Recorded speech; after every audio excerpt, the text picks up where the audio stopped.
La team, salut, je suis très content de te retrouver aujourd'hui. Merci d'avoir souscrit à l'option membre de ma chaîne. Je sais que c'est seulement 2,99 €, mais ça fait ultra plaisir. Je vais te proposer les vidéos les plus qualitatives possibles de suivi de ce portefeuille que j'ai intitulé le portefeuille idéal. Je vais t'expliquer aujourd'hui pourquoi j'ai décidé de créer ce portefeuille, comment j'ai réfléchi à tout ça, comment on va s'y prendre, quel logiciel on va utiliser. Je vais te montrer tout ça en détail. Ici, il n'y aura pas de limite puisque j'estime que quand tu as payé et que tu es membre d'une chaîne, c'est parce que très certainement tu me suis depuis un moment, ça t'intéresse vraiment. Donc, je vais pas lésigner sur les infos, les détails du comment, du pourquoi. Je vais vraiment tout te montrer en détail. Ceci n'est pas un conseil d'investissement. Je fais le portefeuille, je t'explique pourquoi je le fais. C'est libre à toi derrière de faire ce que tu veux, mais sache que si jamais vraiment tu as envie de te lancer dans l'aventure et d'avoir ce même portefeuille, eh bien tu peux utiliser le lien d'affiliation pour ouvrir un compte chez Interactive Broker. Tu as le lien en description de la vidéo. Ça me ferait encore une fois plaisir, ça me permet de me remercier sans que tu aies forcément quelque chose à débourser. Et crois-moi que ce portefeuille, je pense qu'il va envoyer du steak et je vais t'expliquer pourquoi. Alors là, ce qui est cool avec les vidéos un petit peu réservées à l'élite, on va dire ça comme ça, non, vraiment réservées à ceux qui me soutiennent le plus, eh bien c'est que il va pas y avoir de abonnez-vous, mets un like, etc. Non, on va passer directement dans le vif du sujet. Alors le portefeuille, tu l'as vu peut-être sur la vidéo, j'espère, en fait sur Interactive Broker. Alors l'avantage d'Interactive Broker, c'est que, comme tu peux le voir, là, j'ai déjà fait la manipulation. On peut ouvrir plusieurs comptes titres et séparer les portefeuilles. Donc là, j'aurai vraiment le portefeuille Small Cap Value. Et si je clique sur la flèche et que je vais dans portefeuille idéal, c'est comme ça que je l'ai intitulé, eh bien, on se retrouvera avec les lignes d'action du portefeuille idéal. Pour l'instant, j'ai versé 1 000 € qui vont servir à passer des ordres sur les actions. Et maintenant, tu peux certainement te poser la question du « OK, mais quelles vont être ces actions ?» Alors pour ça, comment on va s'y prendre? Pourquoi? Comment? Raconte-nous, Jérém. Ça fait un petit moment, et tu l'as peut-être déjà entendu sur ma chaîne, que je te dis que j'ai envie de construire un portefeuille avec des actions qui me tiennent à cœur, des actions que j'ai envie de posséder en portefeuille depuis un sacré moment, comme par exemple Apple, Netflix, Microsoft, toutes les actions dont j'utilise les produits ou services, ou alors les deux, et que j'affectionne particulièrement. Après, le truc, c'est que vouloir posséder des actions simplement parce que tu aimes bien la boîte ou quoi, mais on n'est pas forcément dans la bonne tendance, ou que c'est pas forcément des actions qui vont proposer les meilleures performances, c'est pas non plus ce que je recherche, parce que quand je te montre et quand je te partage des portefeuilles sur la chaîne YouTube, c'est pour essayer d'avoir la meilleure performance possible pour que toi, de ton côté, tu aies également une bonne valeur ajoutée et que si jamais tu décides de me copier, je suis pas en mode « Oh là là, les gens m'ont copié, j'ai une performance de merde, j'ai fait perdre beaucoup d'argent à beaucoup de gens. » Je te rassure, à chaque fois que j'investis, je ne le fais pas pour perdre de l'argent. Mais il va falloir du coup avoir une roadmap, il va falloir que on puisse sélectionner les actions sans trop se poser de questions. Et pour ça, tu l'as déjà peut-être entendu dans des podcasts ou dans des vidéos YouTube, mais moi en tout cas, je me suis rendu compte que pas mal d'experts en la matière, par exemple Williams Higgins, qui est l'équivalent du Warren Buffett version française, qui a une performance annualisée moyenne de plus de 13% sur les 30 dernières années. Donc c'est quelqu'un qui gère un fonds d'investissement et qui a quand même des performances qui sont très correctes. Il a dit plusieurs fois que si on s'amusait à prendre les sociétés qui étaient le plus représentées dans les portefeuilles d'institutionnels, eh bien on a de bonnes chances de surperformer le marché de manière générale. Et c'est quelque chose que j'ai vu et revu à pas mal de reprises qui ont été dites à droite et à gauche, et souvent quand même par des gens qui sont très qualifiés dans le domaine de l'investissement. Et donc je me suis dit, ok, dans la plupart des sociétés, je suis sûr qu'il y a quand même une grande majorité des sociétés que j'aimerais posséder, et donc on va tout simplement aller chercher ces sociétés-là.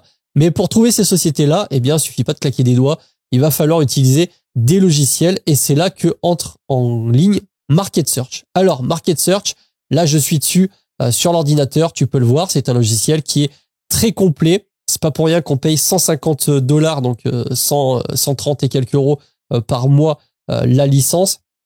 L'idée, c'est que moi, je prenne tous les 6 mois, 1 mois pour regarder la liste des sociétés, et si elle a changé, vendre les sociétés qui ne font plus partie de cette liste pour les remplacer par les nouvelles. Ça, c'est ce qu'on va faire, histoire d'avoir vraiment quelque chose de correct. Mais je vais pas garder le logiciel avec un abonnement mensuel tout le temps parce que déjà, ça n'aurait pas de sens. Et puis, je perdrais quand même pas mal d'argent, entre guillemets, sachant que j'ai vraiment payé la licence, comme je te l'ai dit, uniquement pour aller chercher cette information précise. Donc, pour ça, comment on fait? Eh bien, on va aller dans Open Edit et on va aller dans Shares and Holdings. Alors, désolé, mon accent anglais est complètement éclaté.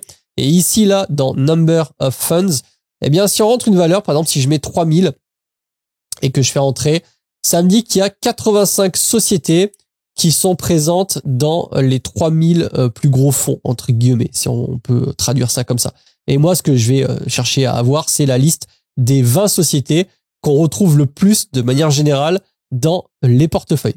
Et pour ça, je t'ai mâché un petit peu le boulot puisque le chiffre exact, c'est 4710. Et quand on fait entrer, on a bien 20 sociétés. Et voilà la liste des sociétés qui vont apparaître en portefeuille. Tu l'as ici, donc Microsoft, Amazon, Alphabet, Nvidia, Apple, Visa, United Health Group, Meta Platform, Adobe, Mastercard, Merck, Eli Lilly, Broadcom, JP Morgan Chase, Linde, Salesforce, Johnson & Johnson, Procter & Gamble, Thermo Fisher Scientific et Cisco Systems. Voilà les 20 sociétés, en tout cas, qu'on va rentrer en portefeuille.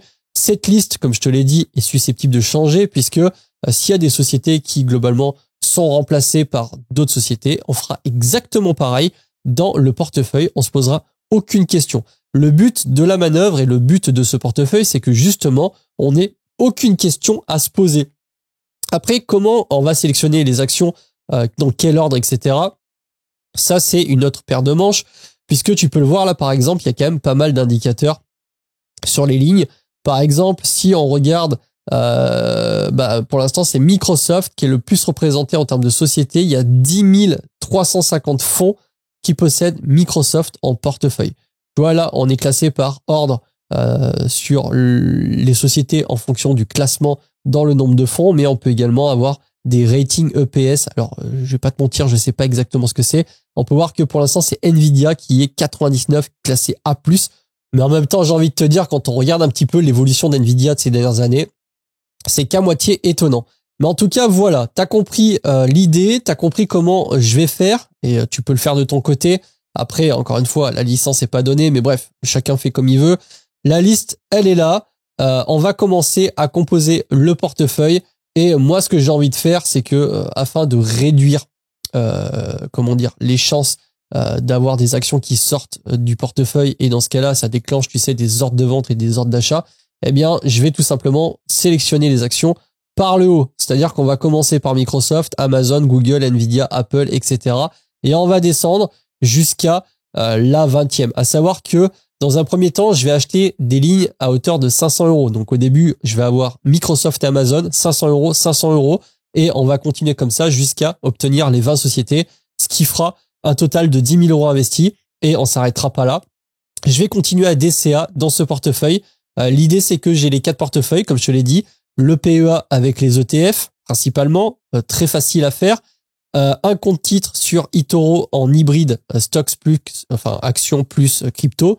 Un portefeuille small cap value avec une composante momentum et un portefeuille idéal avec les 20 sociétés les plus représentées en portefeuille qui, normalement, devraient fournir de très bonnes performances techniquement avec des backtests sur plusieurs années, 10 ans, 15 ans. C'est un portefeuille qui surperforme l'indice du S&P 500 de quasiment x2. Donc, on va voir ça ensemble. Je t'avoue que j'ai jamais fait ce genre d'opération, j'ai jamais fait ce genre de test. Aujourd'hui, je peux me le permettre parce que j'ai des revenus qui sont plus conséquents, je peux investir plus d'argent. Je peux partager tout ça en vidéo. J'espère que ça va te faire vraiment plaisir. Encore une fois, l'idée générale, c'est d'avoir une roadmap toute faite où on n'a pas trop à réfléchir entre guillemets. Et je t'ai parlé tout à l'heure d'un deuxième logiciel que je vais utiliser, c'est Value Investing. Alors ce logiciel, je vais simplement l'utiliser en parallèle où je vais faire par exemple une recherche. Si actuellement on recherche par exemple Microsoft, on va regarder les statistiques, enfin regarder globalement la boîte. Tu vois que c'est une boîte, clairement le momentum il est haussier. elle est survalorisée, mais bon, c'est normal, c'est des sociétés de croissance. Mais on a quand même pas mal d'infos, notamment des infos qui m'intéressent comme le Return on Invested Capital. Ça, c'est très important. La 26%, c'est absolument énorme. C'est une boîte qui a clairement la santé. C'est pas pour rien que la plupart des fonds possèdent Microsoft en portefeuille. Donc vraiment, Value Investing Screener. Ok. Donc vraiment, Value Investing Screener, qui est le logiciel pour faire l'analyse d'action. C'est vraiment simplement pour avoir une idée plus précise des actions qu'on va retrouver en portefeuille. Donc maintenant que tu as la trame, tu sais exactement ce qui va se passer. Au moment où je te fais cette vidéo, eh bien, comme je te l'ai dit, je vais faire un screenshot de ça, puisque quand j'aurai plus accès au logiciel, j'aurai au moins les infos importantes. Là, on est en juin. Je reprendrai un mois vers Noël, mois de décembre, janvier. On fera un point, on regardera. Globalement, là, il y aura peut-être 2-3 sociétés qui auront changé. Et en fonction des screenshots, eh bien, ça permettra de faire une comparaison et de regarder un petit peu quelles sociétés sont plus ou moins représentées. Est-ce que les places ont bougé? Tu vois, pour l'instant, c'est Microsoft. Ça se trouve, dans 6 mois, ça sera, je sais pas, Nvidia. On peut pas savoir. Mais moi, je trouve ça très, très intéressant de pouvoir suivre l'évolution, de pouvoir faire un portefeuille sans trop réfléchir, en ayant vraiment une trame bête et méchante. Voilà, là, la trame, c'est on prend les 20 sociétés les plus représentées en portefeuille et on les achète dans l'ordre de représentation, donc vraiment dans cet ordre-là. On voit bien que Microsoft est quand même beaucoup plus représenté. Plus de 30% des fonds détiennent Microsoft en plus des autres, sachant que là, on est sur le top 20. Je te rappelle, il y a 4710 fonds qui partagent au moins ces valeurs. Donc, c'est relativement énorme et je trouve ça très, très cool. Parmi les valeurs, eh bien, on retrouve en grande partie, et c'est pour ça que je fais ce portefeuille, les valeurs que j'apprécie particulièrement: Microsoft, Amazon, j'utilise Amazon, Nvidia, Alphabet, c'est Google, Apple, Visa, carte bleue, Meta, Adobe, moi je monte tout sur Adobe, Photoshop, Premiere Pro, etc. Mastercard, j'ai les deux, Visa et Mastercard, Broadcom, JP Morgan, la banque, etc. Franchement, ça va être, moi je trouve ça trop bien. Quand j'ai eu cette idée, alors attention, hein, c'est pas une idée de ouf et tout, hein, mais je me suis dit putain, je vais présenter les portefeuilles, vu que le suivi du PEA, ça a l'air quand même de plaire pas mal à la communauté.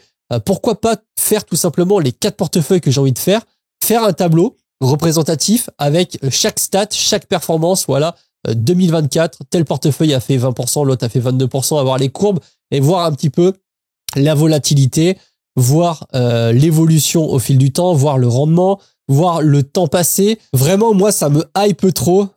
J'espère que c'est le cas hein, pour toi, mais j'imagine quand même un petit peu, parce que si tu as décidé de rejoindre encore une fois l'espace membre, c'est que tu as vraiment envie de savoir qu'est-ce qui va se passer dans ce portefeuille. Je donnerai pas trop de détails sur la chaîne publique pour garder un peu quand même le suspense. Et puis, on va pas se mentir, si ça permet de ramener du monde souscrivant à l'option et pouvant faire en sorte d'investir de plus en plus. Voilà, c'est vraiment dans ce sens-là aussi. Et en parallèle, tu sais, je te l'ai dit, mais voilà, j'ai un fichier que tu pourras télécharger si ça t'intéresse, si tu as envie de le voir. Je le mettrai à jour et je ferai en sorte que tu puisses le télécharger, où on aura les 4 portefeuilles avec le suivi des performances et un benchmark général qu'on remplira évidemment au fil du temps, où on aura les courbes et les bâtonnets avec les performances. Et au début, ce qui est chiant, c'est que tu sais, on n'a pas beaucoup de recul, on n'a pas beaucoup d'historique.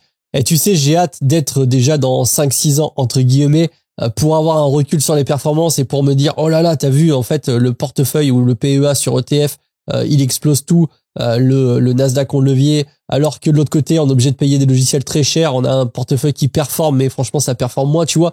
Se faire ce genre de conclusion perso, moi, je trouve que c'est vraiment, en tout cas, je trouve ça vraiment trop cool. Je sais que ça va intéresser beaucoup de monde. Je sais que c'est un super combo tout ça. C'est que ça va faire des vues, ça va intéresser du monde, ça va te donner des idées. Si ça peut te permettre de vraiment de créer des portefeuilles, un des 4 portefeuilles qui te correspondent, et qu'en plus de ça tu gagnes de l'argent grâce à ces vidéos, bah franchement moi je suis le premier à être content. Ça me permet d'avoir une petite partie commerciale et de proposer de la souscription payante sur du contenu un petit peu plus, je dirais pas avancé, mais un petit peu plus réservé à ceux qui veulent vraiment voir les choses dans le détail. Ça me fait plus d'affiliation si tu utilises les liens d'affiliation. Encore une fois, je vais pas te mentir là-dessus. Ça fait quand même une belle différence. Mais encore une fois, même si tout ça n'existait pas, je le ferai quand même. Quand j'ai commencé ma chaîne YouTube, je ne pensais pas du tout à tout ça. Maintenant, bon, on va pas se mentir, c'est en place et ça met du beurre dans les épinards, c'est sûr. Mais même si ça y était pas, je continuerai parce que j'aime ça. J'aime faire les tableaux. Je les faisais avant YouTube, je les ferai après YouTube si un jour j'arrête YouTube. C'est vraiment quelque chose que j'adore, le côté metrics, le côté benchmark, le côté performance, le côté essayer de faire le mieux possible les choses. J'ai toujours été un peu comme ça et l'avantage de la bourse, c'est qu'il n'y a pas vraiment de solution miraculeuse. Sinon, si on avait une stratégie qui fonctionne à 100%, tout le monde le ferait. Et encore, je te dis ça, mais suffit d'acheter un ETF et de le garder sur le long terme. Et pourtant, tout le monde ne le fait pas. Mais voilà, dans l'idée, moi, j'ai envie d'avoir la comparaison des portefeuilles. J'ai envie d'avoir ces valeurs en portefeuille et de composer ce portefeuille petit à petit. Donc, encore une fois, la liste, elle est là. Microsoft, Amazon, Google, Nvidia, Apple. Il y a des sociétés que je connais pas. Par exemple, Thermo Fisher Scientific. Je connais pas.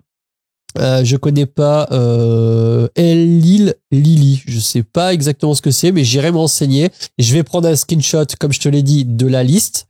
Je vais stocker ça dans un dossier. Et puis, le prochain épisode, eh bien, on va sélectionner les 2 premières boîtes, donc qui seront Microsoft et Amazon.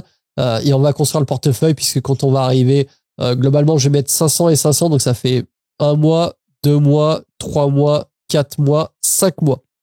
D'ici 5 mois, on aura 10 sociétés. 6 mois, on en aura 12 forcément. Et à ce niveau-là, on refera un checkpoint sur Market Search pour voir un petit peu la liste, comme je te l'ai dit.